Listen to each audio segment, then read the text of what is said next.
Hello guys, here we provide you audio dictation in original voice of Dr. G.D. Wist at a speed of 100 word per minute.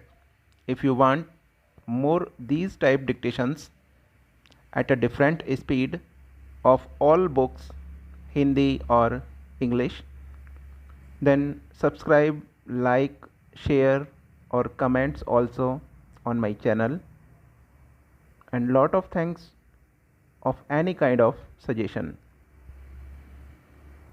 Now ready?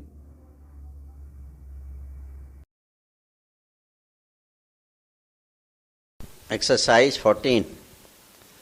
Relying on the case, it was contended by the learned counsel for the appellant that there is a presumption that parents will be able to exercise good care in the welfare of their children.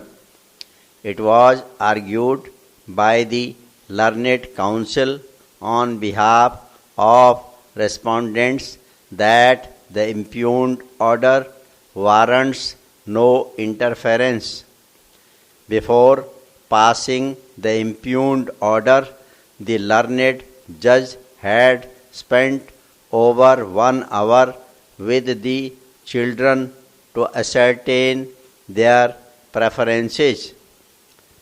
The children have been living with the respondents since their mother's death in June 2006, as the High Court had stayed the order of the family court vacating the injunction order. While the respondents had been complying with the visitation rights granted to the appellant, the children were not happy with the treatment meted out to them during the time they spent with their father and stepmother. In contrast, respondent number 3, contrary to the apprehensions expressed by the appellant, has stated on record that she had no intention to marry and would devote her life towards the welfare of the children. Respondents further asserted that the cited cases are not applicable to the facts of this case.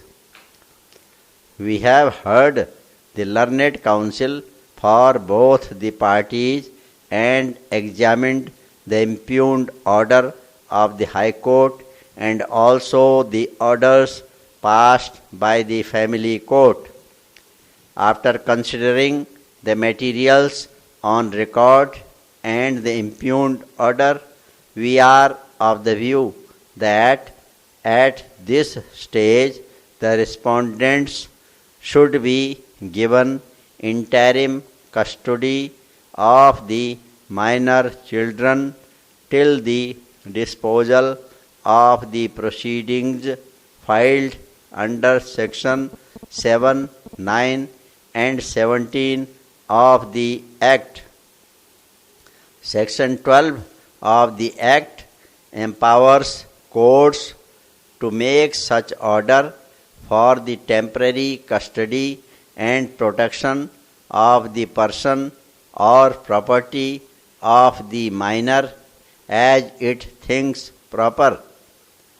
In matters of custody, as well settled by judicial precedents, welfare of the children is the sole and single yardstick by which the court shall assess the comparative merit of the parties contesting for custody.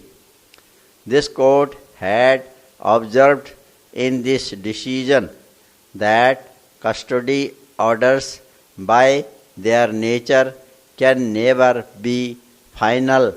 However, before the change is made, it must be proved to be in the paramount interest of the children.